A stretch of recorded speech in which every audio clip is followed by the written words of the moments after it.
Hello, in this video I am going to show you how I set up workspaces for each of the courses I'm teaching in the spring. I'm teaching two courses, an economics elective titled Applied Environmental Economics, and I'm teaching Intro to Microeconomics.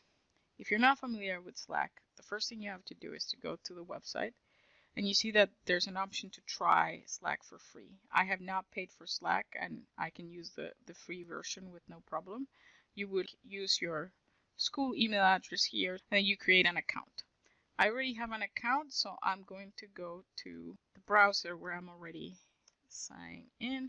And what you're going to see is that I have a bunch of workspaces already set up for other courses and for research projects. But my goal is to set a new workspace. So I just click on create a new one. This is always going to happen. It's going to ask you to put your email address, and if you don't want to get emails from Slack, then just unselect that. I will get an email with a code, and I simply just type the code. And then it says that it created, and now we're just going to complete some information. First thing, you want to unselect that allow anybody with a Manhattan.edu email address to join the workspace. You want to either send a link or invite your students with their email addresses. But I'm going to create two workspaces. The first one is going to be for microeconomics.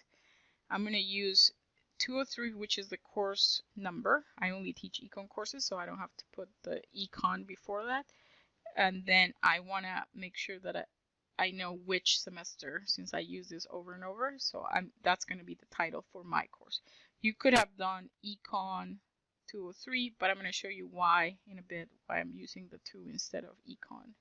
Or you can also do 203 econ, and then so that you make sure you have. In any case, then you do next, and then it's asking you what are you working on right now. So this is where you're starting to set up your channels, so you can just choose one channel right now. So I like to have a to-do channel that I use often with the students, so I just say next. I'm going to do this later, but one thing you have an option here is to just type all of the emails from your students. You can just get a list and then copy paste, or you can get a shareable link, invite link. But I'm going to skip this step for now. You see that there's a browser version of Slack, but there are also apps. So at some point I'm going to show you the app.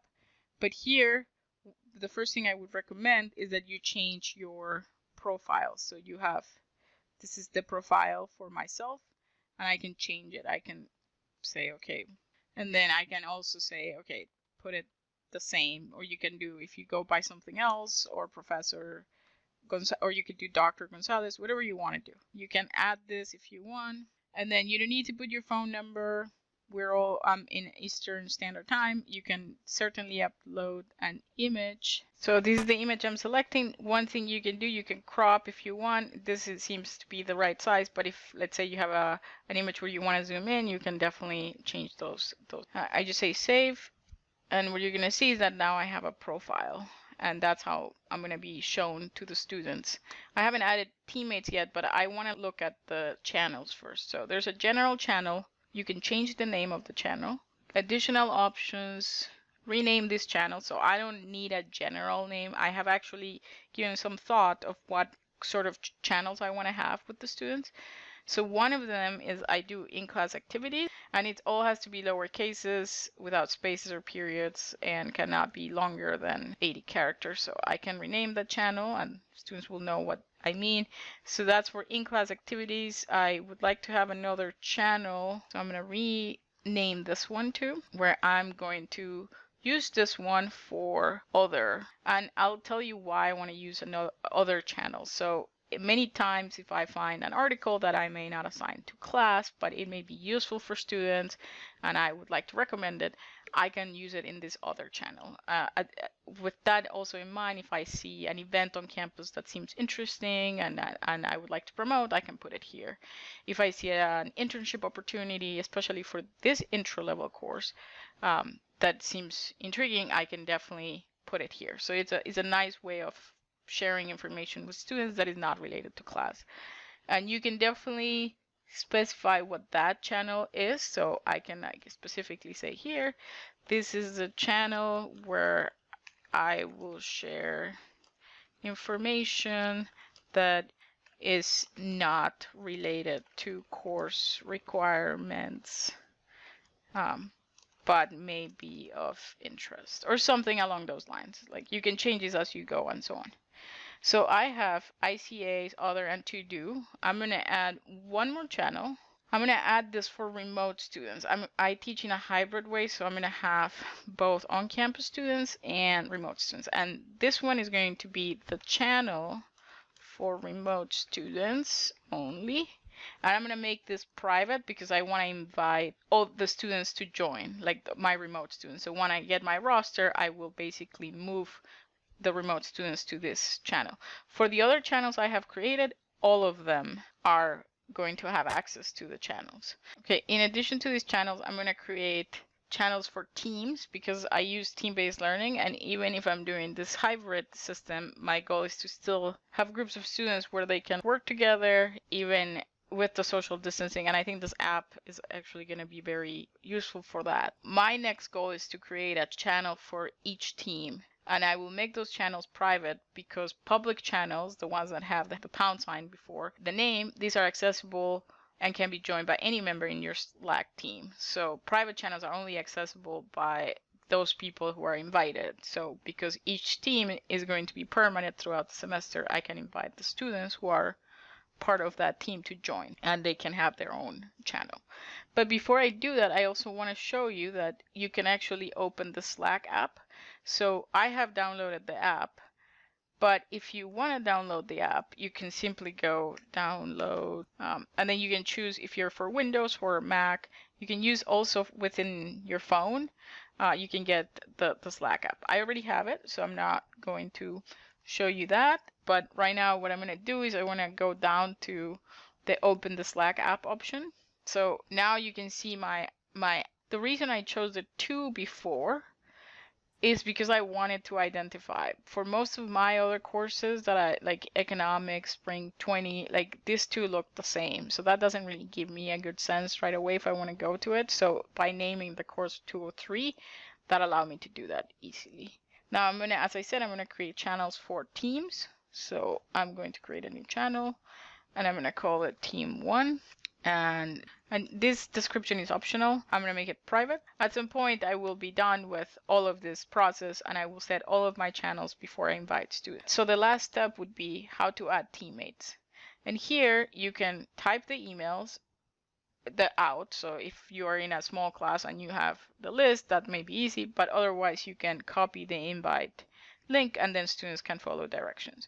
Some tips for students: make sure you tell them that they have their notifications turned on, that they have the app is better than the browser, and they keep track of the password.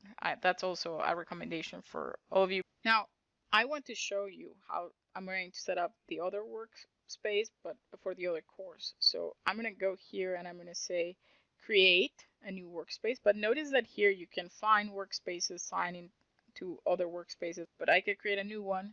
And again, it's going to send me to the browser. It's going to send me the email again. It's the same process. So check the code. And I'm going to actually say this time, go right away to Slack so that I can do everything there. Okay, so the name, I don't want it to be Manhattan. I want it to be 432. And then I'm going to do econ just so that it follows the same as before. And then I'm going to do spring 21. I can use the same to-do channel, like always my to-go channel. I'm going to skip this part just like I did before. And I say skip step. Now I have, again, I will have to do the same process of changing my profile. So I set up my profile. I use a different image because it's an environmental class. I like to use something that has some nature in the background. Now I'm going to work on the channels just like I did for micro. I don't need a general channel, so I'm going to rename. I am going to include, just like the one before, an other channel where I will have information for students about internship, job posts, events on campus, articles that are interesting, podcasts, so on. I'm going to also change random, and I want to have a channel for the midterm project. To rename that, I have another one here. I will create another one for the final project. All of these are going to be public because I want all the students to be in these channels. Final project, I will also create one for the ICAs, the in-class activities. I also want to create the channel for remote students. so that I have a direct communication with them, specifically with like information about how to get to class. If there's Zoom or Google Meet or Microsoft Teams, whatever you're using, you can like send information. You can also get feedback from them within this channel. My favorite part of Slack for this course is that in this course I use R and students do econometric analysis with environmental data, and they do it in R and R Studios. They don't have any previous coding experience, and it's hard at the beginning, but Slack makes the process in a way easier because students can send me examples of their code. So let's say a student is struggling with R and something with the code is not running. So one way that the student can seek help from me or from the classmates is to share the piece of the code that is having issues.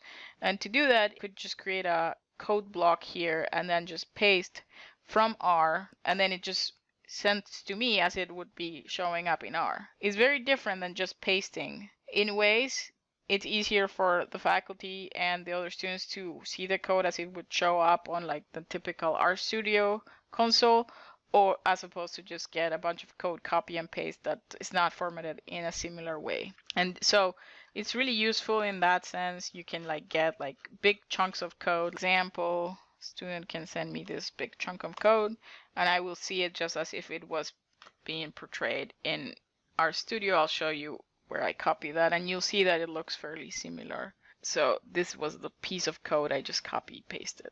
So that so that's a pretty cool part of it. I'm gonna delete these messages now. That's also something else you can do. I hope the video is useful. Some of the feedback I've gotten from students is that it helps them feel more connected across classmates, because they can also send individual messages from student to student. They can also ask me questions directly without having to email me or so it facilitates the communication.